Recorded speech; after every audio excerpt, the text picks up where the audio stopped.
The English countryside remained immersed in a thick autumnal fog as the carriage trudged along the muddy roads to Thornhill Manor.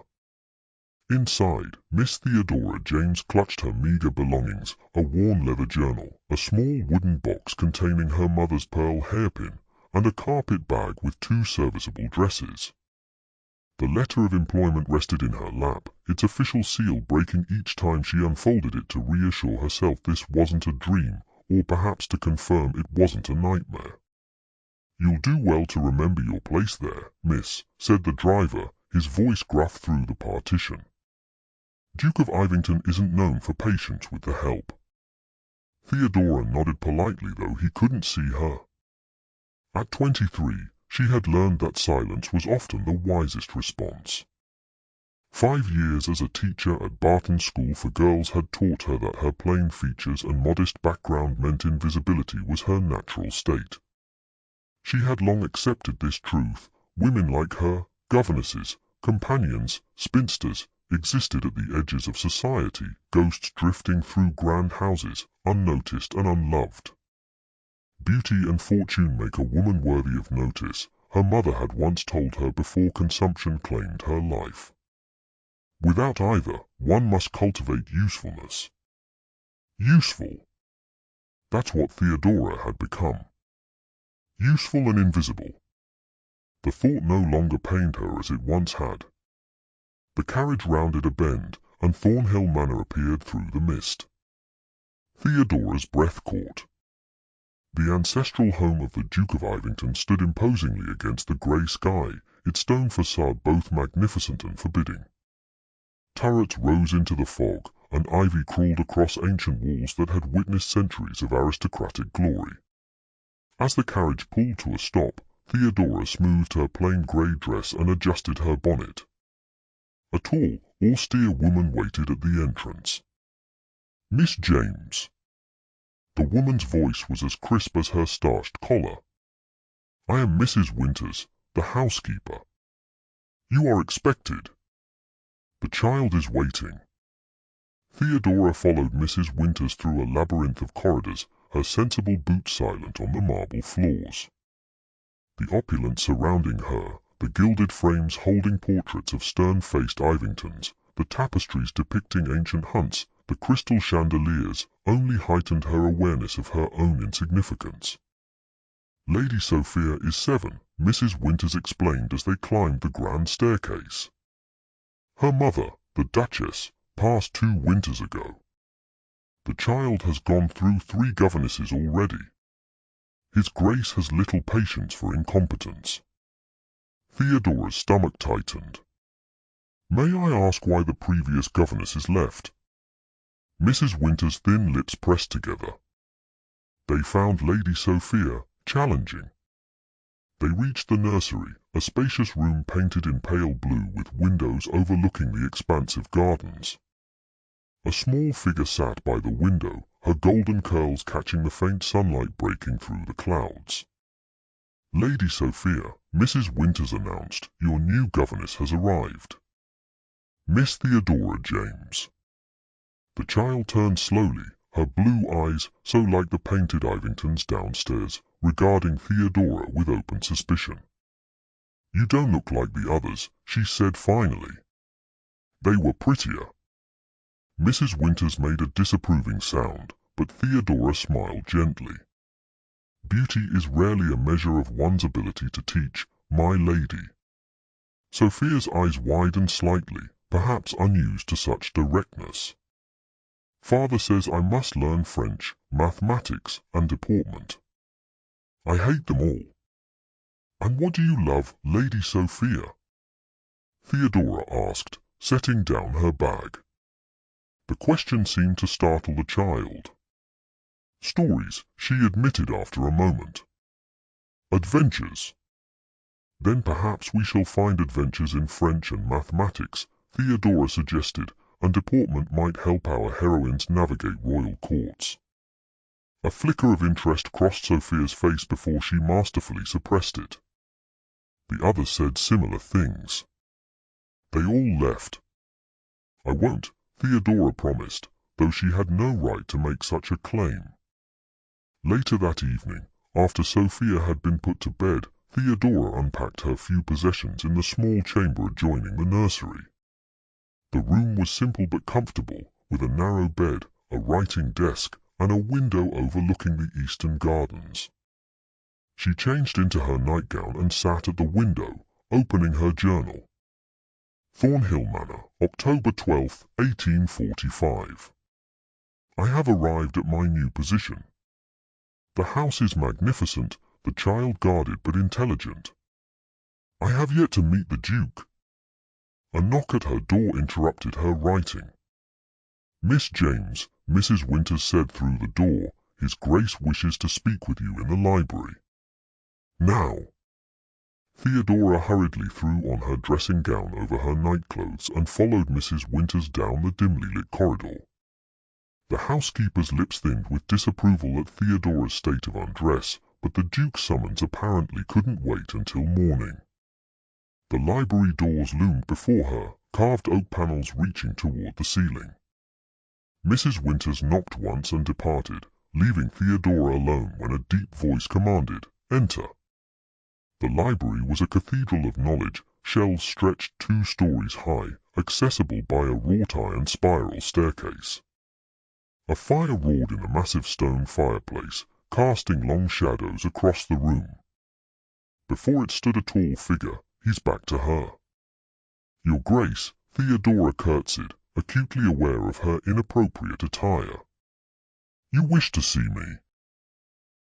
Duke Kenneth Ivington turned, and Theodora felt the air leave her lungs. The portraits downstairs hadn't prepared her for the living man. Tall and broad-shouldered, with dark hair swept back from a face both handsome and severe, the Duke embodied aristocratic power.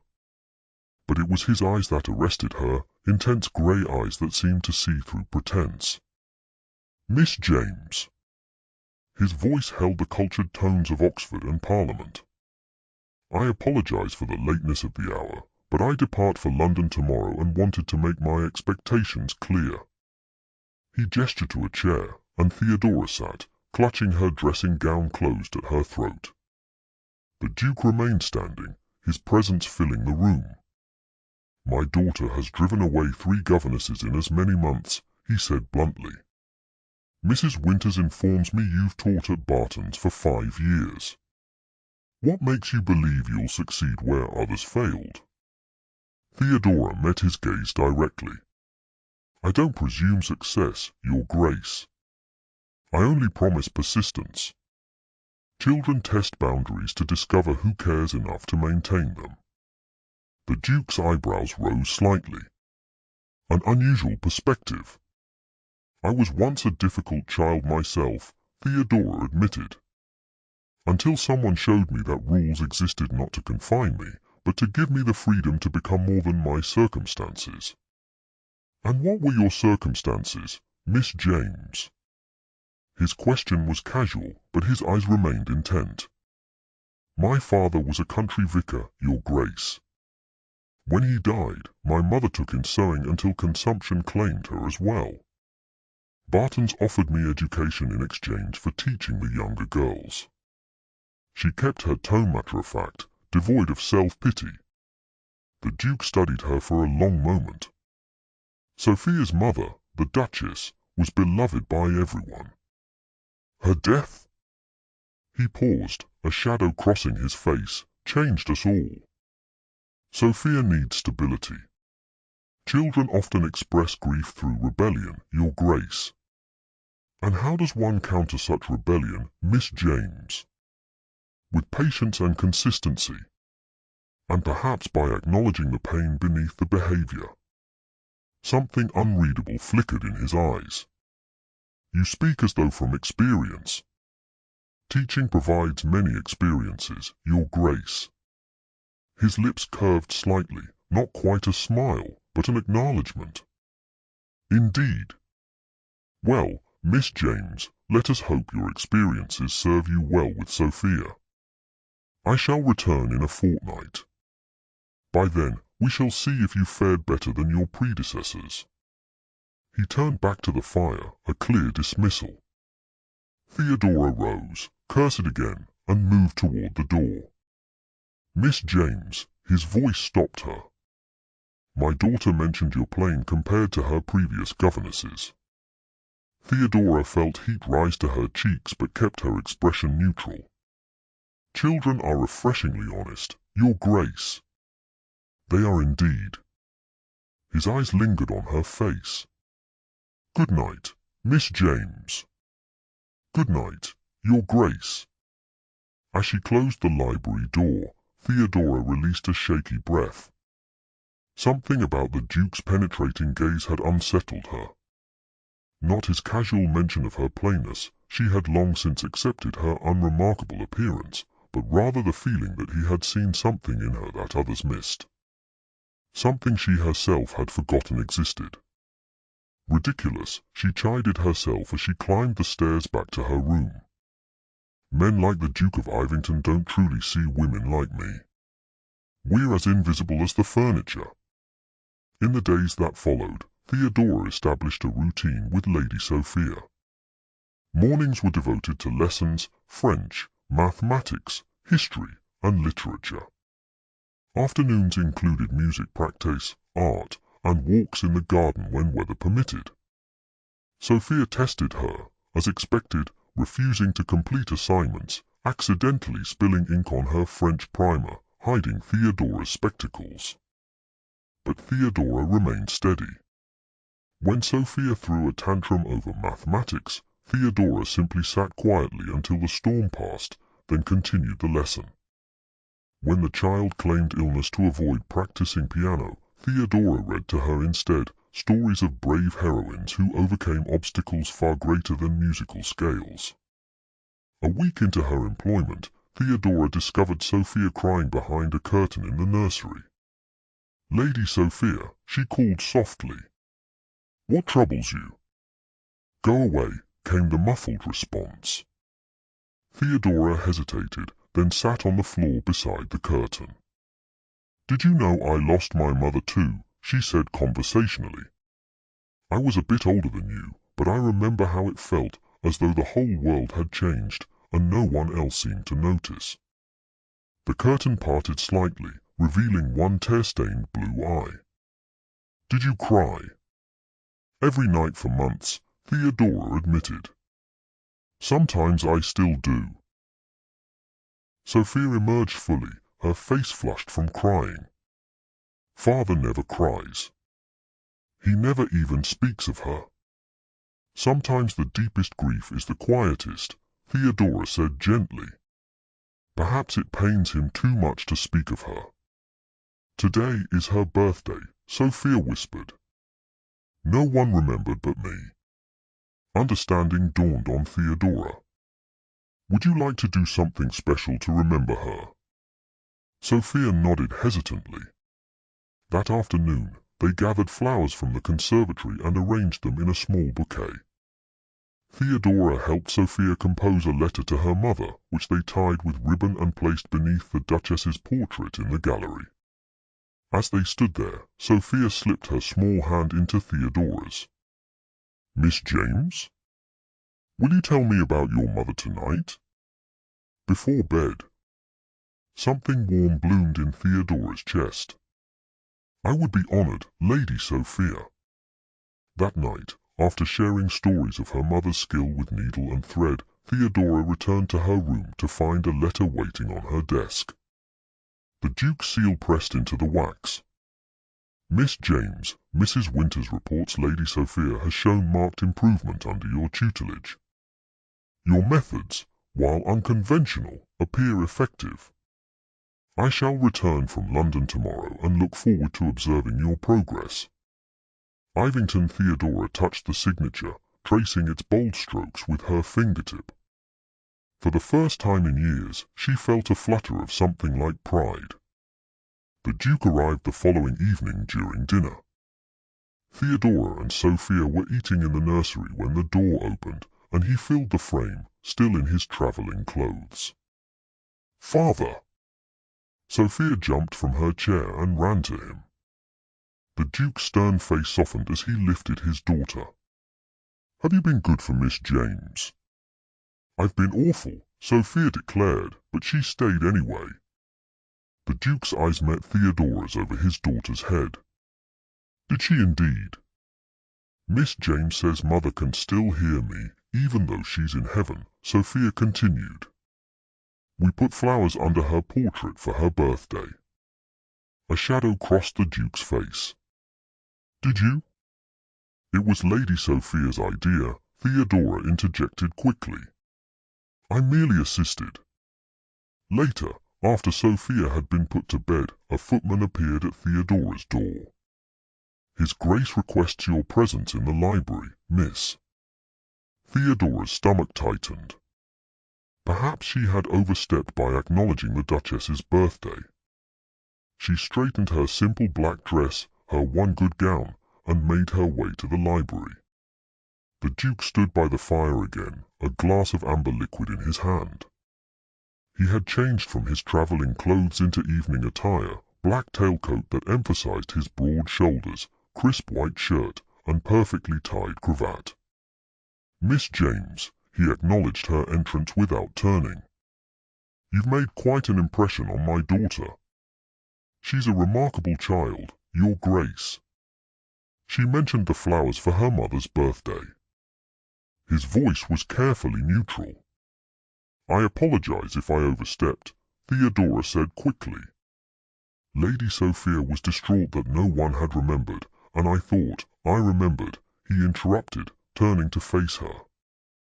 His expression was taut with controlled emotion. I've remembered every day for 2 years. He set his glass down with a sharp click. What I couldn't bear was to acknowledge it openly. Theodora remained silent, sensing he needed to speak. Caroline was beloved by all, he continued, his voice low. The perfect Duchess, beautiful, charming, gracious. When she died, it seemed as though the sun had been extinguished. He ran a hand through his dark hair. I couldn't speak of her to Sophia. I feared my grief would overwhelm us both. Children are stronger than we think, Theodora offered gently. Particularly when they don't face their pain alone. The Duke studied her face. You've known loss. Yes. Yet you speak of it without bitterness. Theodora smiled slightly. What would bitterness accomplish? Life continues, with or without our consent. Something shifted in his gaze, respect, perhaps, or simple recognition. You're unusual, Miss James. Merely practical, Your Grace.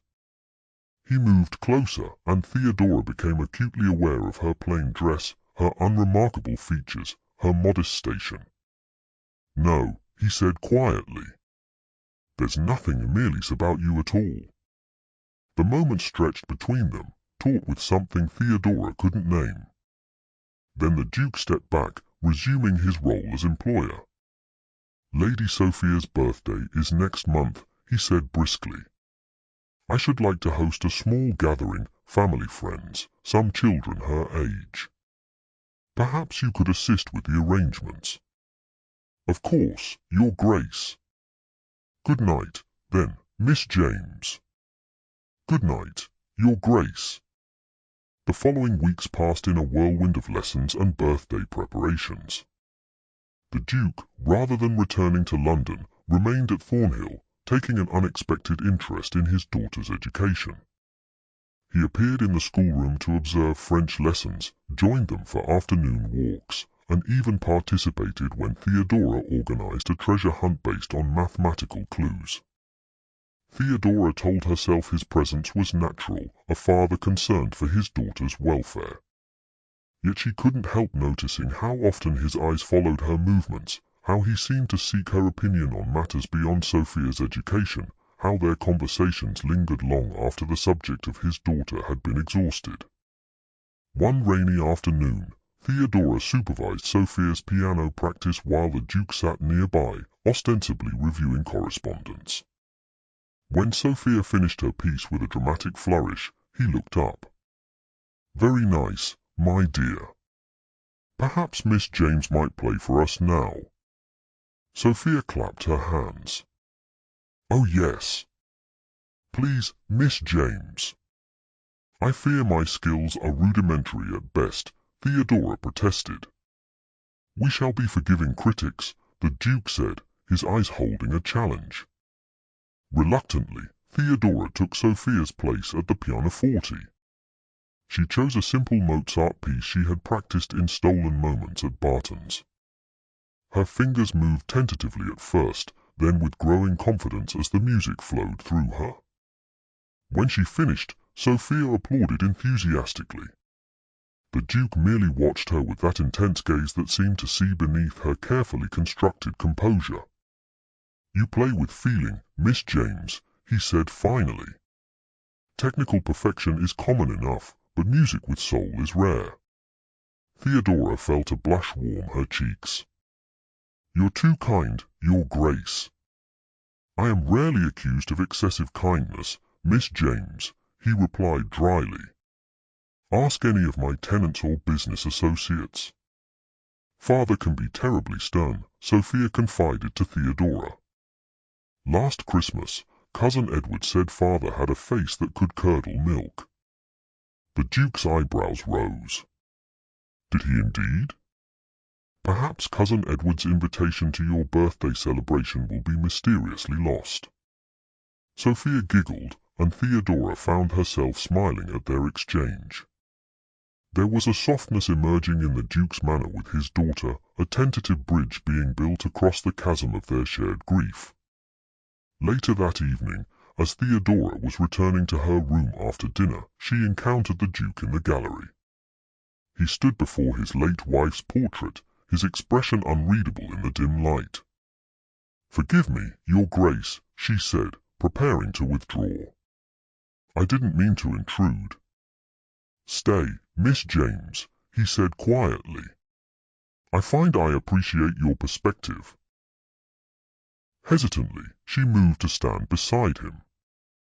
The portrait showed a strikingly beautiful woman with Sophia's golden curls and blue eyes.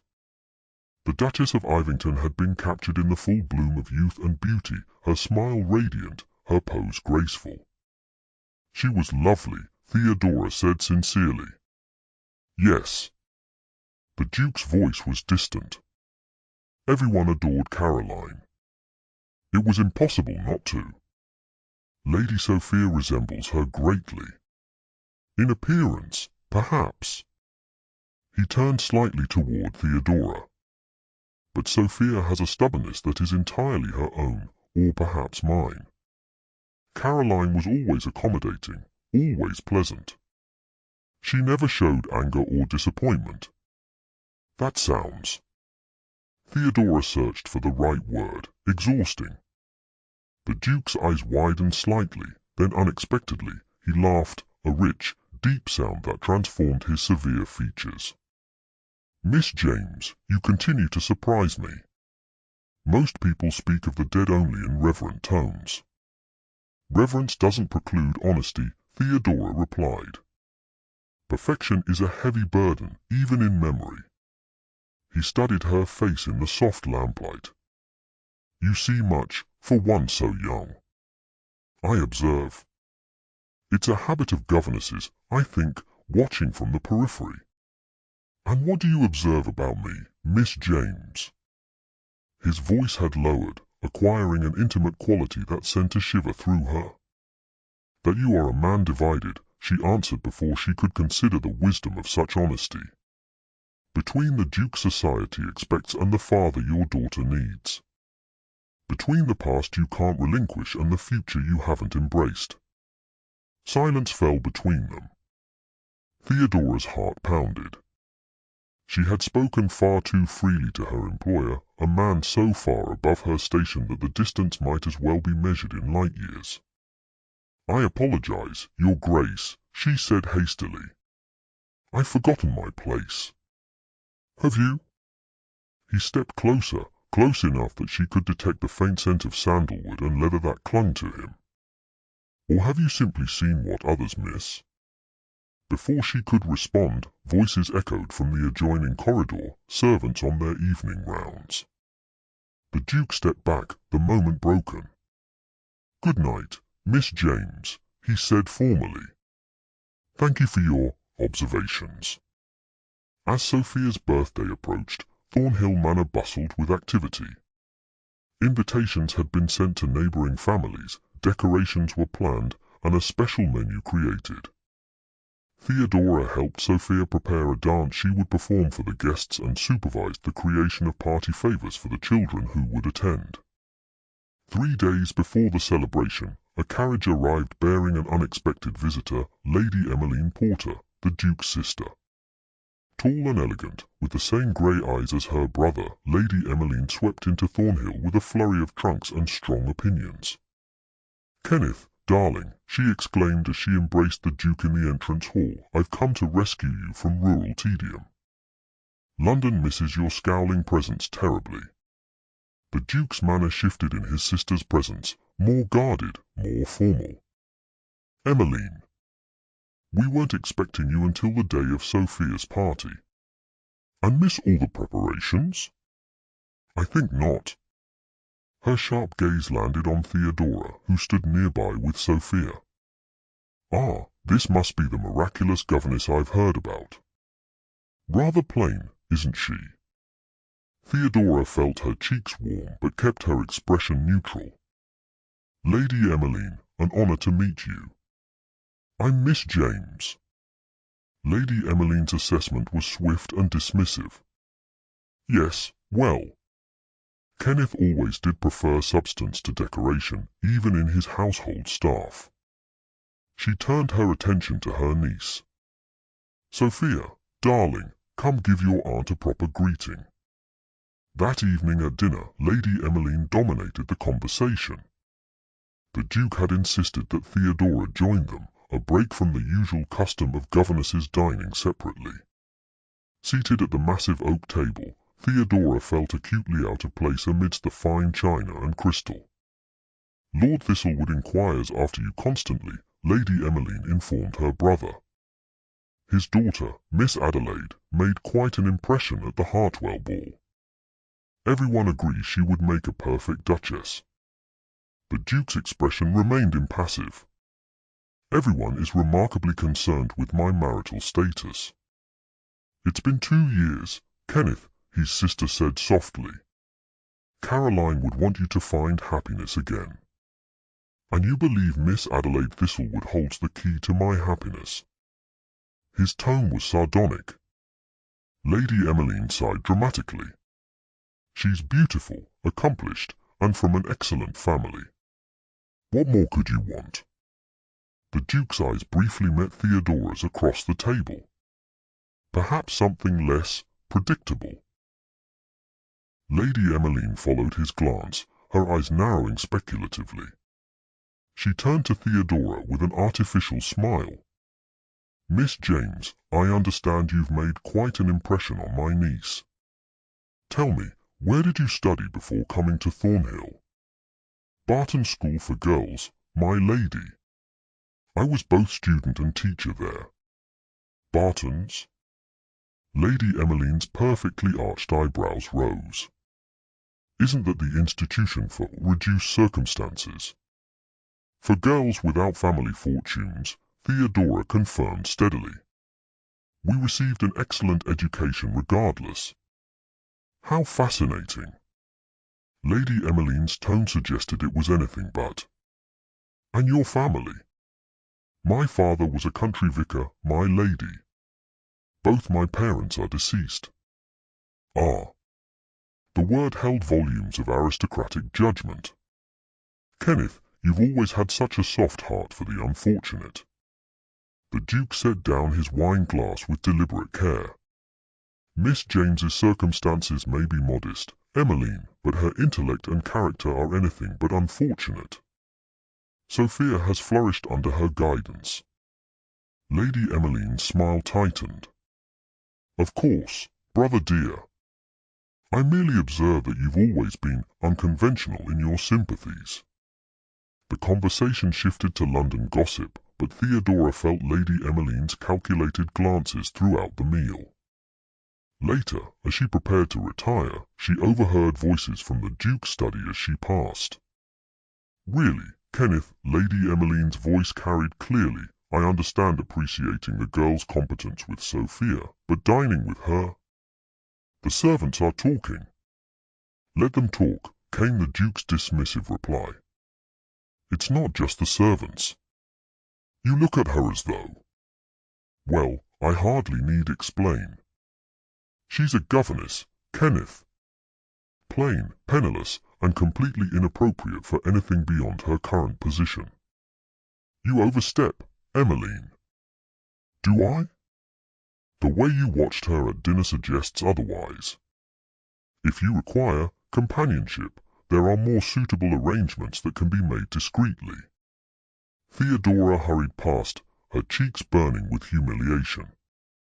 Lady Emmeline's insinuation, and what it revealed about the Duke's regard, left her feeling both mortified and strangely hollow. Of course, any attention from the Duke couldn't possibly be proper interest. Men of his station might dally with governesses but never honour them. The following morning, Theodora maintained a careful distance from the Duke, keeping her interactions strictly professional. If he noticed her withdrawal, he gave no indication. Lady Emmeline, meanwhile, seemed determined to remind Theodora of her place, interrupting lessons to criticize Sophia's posture or Theodora's teaching methods. Miss James, Lady Emmeline said as she swept into the schoolroom during a geography lesson, I've taken the liberty of revising the guest list for Sophia's party. The steward's children will not be attending after all. Theodora looked up from the map they had been studying. Lady Sophia specifically requested their presence, my lady. They've been playmates since infancy. Yes, well, children don't understand the importance of proper social distinctions. The Viscount of Harrington is bringing his children, and I won't have Sophia associating with mixed company. Sophia's face fell. But father promised Tom and Mary could come. Your father left these arrangements to me, dear, Lady Emmeline said smoothly. He understands the importance of maintaining proper society. I understand nothing of the sort, came a deep voice from the doorway. The Duke stood there, his expression thunderous. The guest list remains as originally planned, Emmeline. Lady Emmeline's smile tightened. Brother, I merely thought, you thought to impose your prejudices on my household, he interrupted coldly. Sophia may invite whomever she wishes to her birthday celebration. A tense silence followed his departure. Lady Emmeline's eyes narrowed as they fell on Theodora. You've been filling his head with revolutionary ideas, I suppose. Equality and other such nonsense. The Duke makes his own decisions, my lady, Theodora replied evenly. I merely teach his daughter. See that you remember your place, Miss James, Lady Emmeline advised, her voice silky with warning. Governesses who forget their station rarely find new positions. The day of Sophia's birthday dawned clear and bright. Thornhill Manor had been transformed, flowers filled the reception rooms, tables were laden with treats, and decoration sparkled in the sunlight streaming through the tall windows. Sophia, dressed in a new blue gown that matched her eyes, could barely contain her excitement. Miss James, will you do my hair like yours? She asked as Theodora helped her prepare. With the braids wrapped around. If you wish, Theodora replied, touched by the request. She carefully arranged the child's golden curls, securing them with blue ribbons. There, she said, turning Sophia toward the mirror. A perfect young lady. Sophia studied her reflection critically. I still look like a child.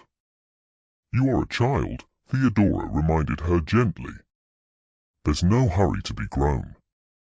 Aunt Emmeline says I must start practicing to be a proper lady now, or I'll never make a good match when I'm older. There's more to being a lady than making a good match, Theodora said carefully. True grace comes from kindness, intelligence, and courage. Sophia turned from the mirror. Like you, Miss James. Theodora's heart caught. I'm just a governess, my lady. "Father says you're the bravest woman he knows," Sophia said matter-of-factly. "I heard him tell Aunt Emmeline so last night when they were arguing." Before Theodora could absorb this revelation, the first guests began to arrive. The party proceeded splendidly. Children played games in the garden, performed musical pieces, and devoured the elaborate birthday cake. Sophia glowed with happiness, especially when she performed her dance flawlessly, earning enthusiastic applause. The Duke moved through the gathering with practiced ease, every inch the aristocratic host. Yet Theodora noticed how his eyes sought her out repeatedly, how he positioned himself to observe her interactions with the children. Once, when she successfully mediated a dispute between two young guests, she looked up to find him watching her with unmistakable admiration.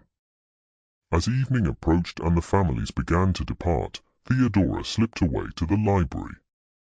The day had been wonderful but exhausting, and she needed a moment of solitude. The room was blissfully empty, the only sound the ticking of the grand clock and the occasional pop from the banked fire. She moved to the shelves, running her fingers along the leather-bound spines. So many worlds contained within these walls, so many lives and adventures, all available to her in a way real adventure never would be. Women like her didn't have adventures. They taught other people's children and grew old in quiet service. "Miss James." She turned to find the Duke standing in the doorway, his formal attire slightly rumpled after the day's festivities. "Your Grace," she acknowledged with a small curtsy. The party was a great success. Lady Sophia was radiant. "Thanks to your guidance." He moved into the room, closing the distance between them. "You've transformed her, Miss James." And not only her. Theodora took a step back, remembering Lady Emmeline's warning. "I've merely done my duty, Your Grace." "Is that what you believe?" His voice was soft, intimate in the quiet room. "That your effect on this household, on me, is merely the fulfillment of duty?" Her heart pounded painfully. It would be inappropriate to believe otherwise. Inappropriate? He repeated the word thoughtfully. Society is full of rules about what is appropriate, isn't it? Especially for women. Such rules protect those who have no other protection, she replied carefully. And do you need protection, Theodora? It was the first time he had used her given name, and it fell from his lips like a caress. From myself, perhaps, she admitted, unable to look away from his intense gaze. From hoping for things beyond my station. He moved closer, close enough that she could see the flecks of silver in his grey eyes. What if your station were to change? Your Grace, Kenneth, he corrected gently. My name is Kenneth. This cannot happen, she whispered, even as her body swayed imperceptibly toward him. You are a duke. I am a governess. I am a man, he countered, who has spent 2 years shrouded in grief and duty. Until you arrived with your quiet strength and unflinching honesty. His hand rose to cup her cheek. You saw me, Theodora. Not the Duke of Ivington, not the grieving widower, but me. People will talk, she protested weakly. People always talk, he said with a hint of a smile. Let them. His lips met hers with gentle pressure, a question rather than a demand. Theodora hesitated for only a moment before answering, her mouth softening under his. The kiss deepened, his arms encircling her waist as she reached up to touch his face. When they finally parted, both breathing unsteadily, the Duke, Kenneth, rested his forehead against hers. I've wanted to do that since the night you told me I was a man divided. A discreet cough from the doorway shattered the moment. They turned to find Mrs. Winters standing there, her expression carefully blank. Forgive the interruption, Your Grace, she said formally. Lady Emmeline is looking for Miss James. Something about Lady Sophia requiring assistance. Theodora stepped back hastily, straightening her dress. "Thank you, Mrs. Winters. I'll go immediately." As she hurried from the library, she heard the Duke call after her, "This conversation isn't finished, Miss James." She found Lady Emmeline in the drawing-room, alone. There was no sign of Sophia.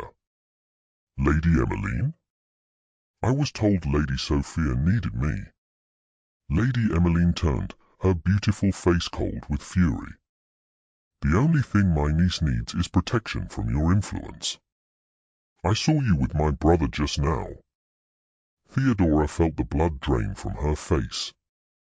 "My lady, spare me your explanations," Lady Emmeline cut her off. "I've seen your kind before, humble governess seducing the wealthy employer. Did you think to become the next Duchess of Ivington? A penniless nobody with no connections and unremarkable looks." Each word cut like a knife, echoing Theodora's deepest insecurities. "That was never my intention." Of course it was, Lady Emmeline scoffed. "Kenneth has been vulnerable since Caroline's death. You recognized an opportunity and exploited it." "You're wrong," Theodora said, finding her voice. "I care deeply for both the Duke and Lady Sophia." "I would never—" "You'll leave Thornhill immediately," Lady Emmeline interrupted. "I've already had your things packed. A carriage awaits to take you to the station." "The Duke need never know the sordid details," Lady Emmeline finished. "I'll simply tell him you received urgent news requiring your departure." "Perhaps a dying relative?" "Yes, that should suffice." "I won't leave without speaking to him," Theodora insisted. Lady Emmeline's smile was cruel.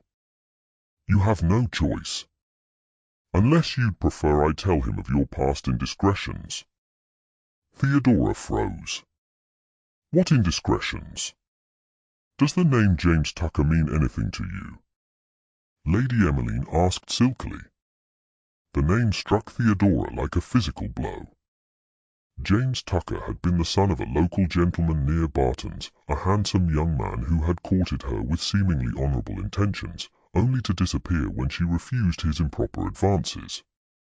There had been no impropriety on her part, but his spurious claims had nearly cost her her position at the school. "How did you—" "I make it my business to investigate those who get close to my brother," Lady Emmeline said coldly. "The scandal was minor, but sufficient to ruin you completely if revived and embellished. Imagine how quickly the Duke's interest would cool when he learns his children's governess was involved in a youthful indiscretion." "There was no indiscretion," Theodora protested. "Mr. Tucker lied when I rejected him." "Do you think that matters?" Lady Emmeline laughed without humour. "In society's eyes, there is rarely smoke without fire. The mere suggestion of impropriety would be enough to destroy your reputation forever." Theodora's mind raced. The threat was hollow. Kenneth would surely hear her explanation, yet the possibility of a public scandal, of having her name dragged through society gossip, of potentially damaging the Ivington family reputation, was unbearable. "I'll leave," she said finally, her voice hollow. "But I must say goodbye to Lady Sophia." "Impossible." "The child is already asleep," Lady Emmeline said triumphantly. "You may leave her a note if you wish. I'll ensure she receives it, eventually." With a heavy heart, Theodora wrote a brief letter to Sophia, explaining that an urgent family matter required her immediate departure. She added words of encouragement and affection, promising to write again soon, a promise she knew Lady Emmeline would ensure remained unfulfilled. The carriage journey to the station passed in a blur of grief and regret. Theodora clutched her carpet bag, which contained the same meagre possessions she had arrived with 3 months earlier.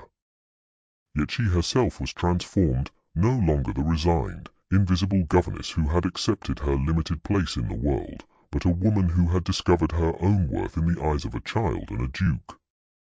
As the train carried her back toward London and an uncertain future, Theodora allowed herself to weep, not for the loss of a potential rise in station, but for the family that had begun to feel like her own. 2 weeks later, Theodora sat in a modest boarding-house room in London, reviewing her dwindling funds. She had written to Bartons requesting reinstatement, but their reply had been politely negative. All teaching positions were filled for the term. Her advertisement in the Times for a governess position had yielded only one response, from a merchant family departing for India who required a governess willing to make the journey with them. A knock at her door interrupted her calculations. The landlady, Mrs. Finch, stood outside with a letter in hand. "Special delivery for you, Miss James," she said, eyeing the expensive stationery curiously. Messenger said it was urgent. Theodora thanked her and closed the door before examining the letter. Her heart leapt at the familiar seal, the Ivington crest pressed into dark blue wax. With trembling fingers, she broke it open. "Miss James, your sudden departure has left Thornhill diminished. Sophia refuses her lessons and asks for you daily. I find myself similarly affected by your absence. My sister has confessed her role in your departure and the false pretext she employed. I write to request, no, to implore, your return to Thornhill at your earliest convenience. A carriage will await you at the King's Cross station tomorrow at noon, should you be amenable. With sincere regard." Kenneth Ivington. Theodora read the letter 3 times, her mind racing. Lady Emmeline had confessed? And the Duke Kenneth wanted her to return? Hope bloomed painfully in her chest, tempered by caution. Return as what? As Sophia's governess? As something more? The letter offered no clarity. After a nearly sleepless night, Theodora found herself at King's Cross station the following day. She had dressed with particular care in her one good gown, a dark blue that flattered her hazel eyes. Her practical mind told her this was foolishness, that returning to Thornhill could only lead to further heartache, yet she could not refuse the chance to see Sophia again. And Kenneth? As promised, an Ivington carriage waited outside the station. The journey passed in anxious anticipation, each mile bringing her closer to a confrontation she both dreaded and longed for. What would she say to him? What could she say that would bridge the vast gulf between their stations? Twilight was falling as the carriage approached Thornhill Manor. The house blazed with light, every window glowing against the darkening sky. As they pulled up to the entrance, Theodora was startled to see the entire household staff lined up on the steps, as though awaiting an important arrival. The footman helped her descend from the carriage, and Mrs. Winters stepped forward, her usually stern face softened with what might have been approval. "Welcome back, Miss James," she said formally. "His Grace awaits you in the ballroom." The ballroom? Theodora echoed in confusion. "Why would, if you'll follow me," Mrs. Winters interrupted, already turning to lead the way. Theodora followed, bewildered by the formality of her reception. The grand hallway was adorned with fresh flowers, and as they approached the ballroom, she heard the soft strains of music drifting through the closed doors. Mrs. Winters paused at the entrance. "His Grace requested you be announced properly," she said, a hint of a smile playing at her lips. Then, to Theodora's astonishment, she opened the doors and announced in a clear voice, "Miss Theodora James." The ballroom was transformed. Hundreds of candles bathed the space in golden light, reflecting off the polished floor and crystal chandeliers. At the far end stood the Duke Kenneth, resplendent in formal evening attire. Beside him, practically bouncing with excitement, was Sophia in a pale blue gown that matched her eyes. "Miss James!" Sophia broke protocol to run across the ballroom, flinging herself into Theodora's arms. "You came back. Father said you would, but Aunt Emmeline said ladies of quality never change their minds." Theodora hugged the child tightly. "I've missed you terribly, Lady Sophia." "It's just Sophia tonight," the girl whispered conspiratorially. Father says formality is suspended for special occasions. Kenneth approached them, his expression unreadable.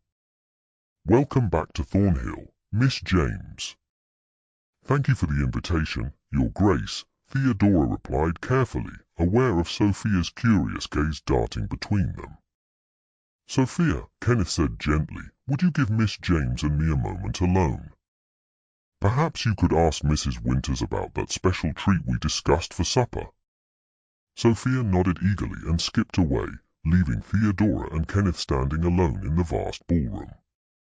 The musicians, whom Theodora only now noticed discreetly positioned in the corner, continued playing softly.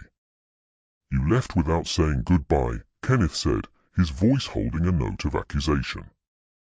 Lady Emmeline convinced me it was best, Theodora admitted. She threatened to revive an old misunderstanding that might have caused scandal. So she explained, after I confronted her about your mysterious departure. His expression softened. She's returned to London, by the way. I suggested an extended visit to our aunt in Bath might be beneficial for her health. Despite everything, Theodora felt a twinge of sympathy for Lady Emmeline. She was protecting you and your family name. Was she? Kenneth took a step closer. Or was she protecting her notion of what an Ivington should be? What a duke should want? Theodora's heart began to race. And what does a duke want, Your Grace? This duke, he said softly, reaching for her hand, wants a woman of intelligence and courage. A woman who sees him as a man, not a title. A woman who has transformed his daughter from a sullen, grieving child into a joyful one. His thumb traced circles on her palm. A woman who has reminded him that life continues, with or without our consent. He drew her closer, into the proper position for a waltz. This duke wants you, Theodora James. Not as his daughter's governess, but as his companion, his confidant, his wife. The word hung in the air between them. Wife. Duchess. Impossible. The scandal would be enormous, she whispered. A duke marrying a penniless governess. Let them talk, Kenneth said, echoing his words from the library. I've spent my life conforming to others' expectations. Meeting you showed me another path, one where worth is measured not by title or fortune, but by character and heart. Society will never accept me, Theodora protested weakly. Society can go hang, he replied with unexpected vehemence. Sophia needs a mother who understands loss and resilience.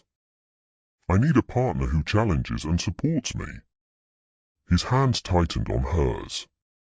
We need you, Theodora. The musicians began a new piece, a familiar waltz. Kenneth led her into the steps, moving gracefully across the empty ballroom. I had this arranged specially, he admitted as they danced. I wanted one perfect moment before asking you to upend your life and brave society's disapproval. Theodora followed his lead, her heart too full for words. In his arms, she didn't feel plain or unremarkable. She felt valued for exactly who she was. People will say you married beneath you, she said finally. Kenneth smiled, a full, genuine smile that transformed his severe features. And I will say I married far above my worth.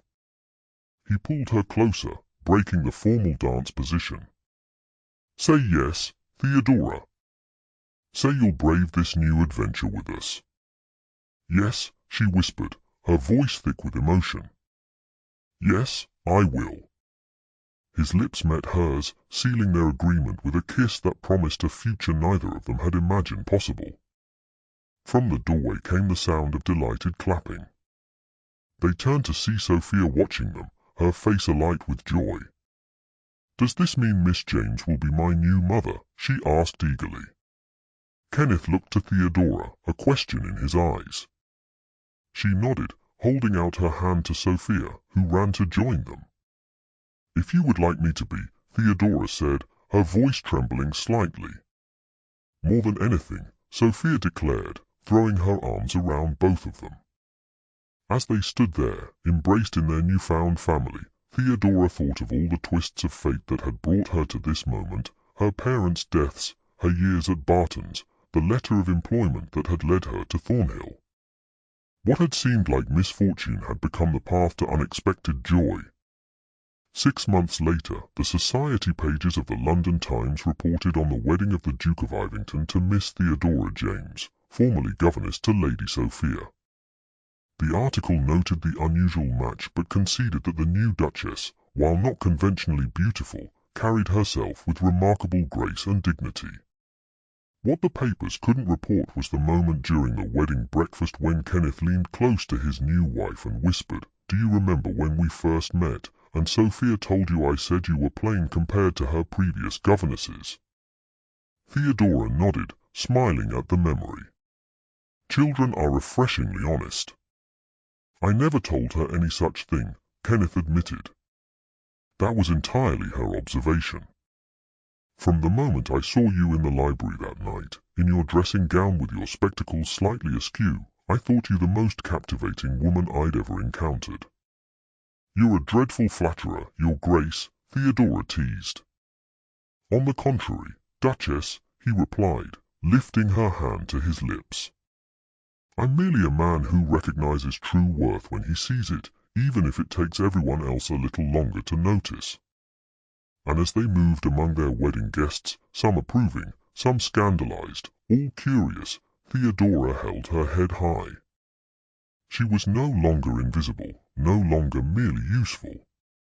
In Kenneth's eyes, in Sophia's love, in her own newfound confidence, she had discovered that beauty and worth existed far beyond society's narrow definitions. The plain governess had found not just love, but herself, and that was the greatest transformation of all.